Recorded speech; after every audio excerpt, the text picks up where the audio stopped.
আসসালামু আলাইকুম কৃষি বান্ধব ভাই বোনেরা যে যেখান থেকে আমার প্রতিবেদন দেখছেন সকলকে জানাই আন্তরিক শুভেচ্ছা অভিনন্দন। দর্শক এখান থেকে দেখতে পাচ্ছেন একটা ঘাসের জমি, যেখানে এটা পাশে বাজার, একটু ফাঁকা জায়গা, সেখানে ঘাস চাষ করা হয়েছে। দেখতে পাচ্ছেন কি সুন্দর ঘাস হয়েছে, প্রায় 5 ফিটের মতো ঘাসগুলা উঁচু হয়েছে। আহ, আর এই অবস্থায় এই ঘাসগুলা কেটে খাওয়ার উপযোগী। আপনারা অনেকে অনেক বড় করে ফেলেন, সেখানে কিন্তু কাটিং, পরিপক্ক কাটিং হয়, কিন্তু ঘাসগুলা সম্পূর্ণ গবাদি পশু খেতে পারে না। কিন্তু এই অবস্থায় কাটলে সম্পূর্ণ ঘাসটা সমূলে গবাদি পশু খেয়ে ফেলবে। এই ঘাসটা হচ্ছে যারা ওয়ান হাইব্রিড ডক্টর জহির স্যারের চীন থেকে আনা এই ঘাসটি। বাম্পার ফলন বাংলাদেশে এখন হচ্ছে।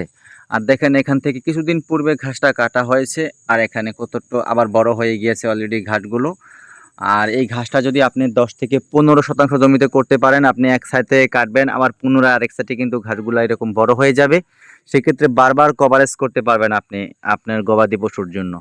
আর দেখেন কত সুন্দর ঘাস, ঘাসের বাম্পার ফলন। আর এখানে কিন্তু দেখেন গাছের নিচে অলরেডি একটা ফাঁকা জায়গা, যেখানে ঘাস চাষ করে বাম্পার ফলন নিশ্চিত করা হয়েছে।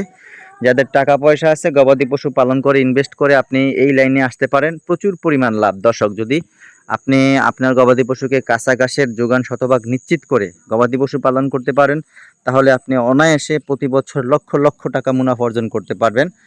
আর আমরা হচ্ছে কাটিং উদ্যোক্তা, শরীয়তপুর বাড়ি আমার। আমি বাংলাদেশের প্রত্যেকটা জেলা উপজেলায় কাটিং ডেলিভারি দিয়ে থাকি। আমার কাছে প্রায় 5 থেকে 6টা জাতের ঘাসের কাটিং রয়েছে, চাইলে নিতে পারেন। স্ক্রিনে দেওয়া নাম্বারে যোগাযোগ করে। দর্শক, ধন্যবাদ সকলকে।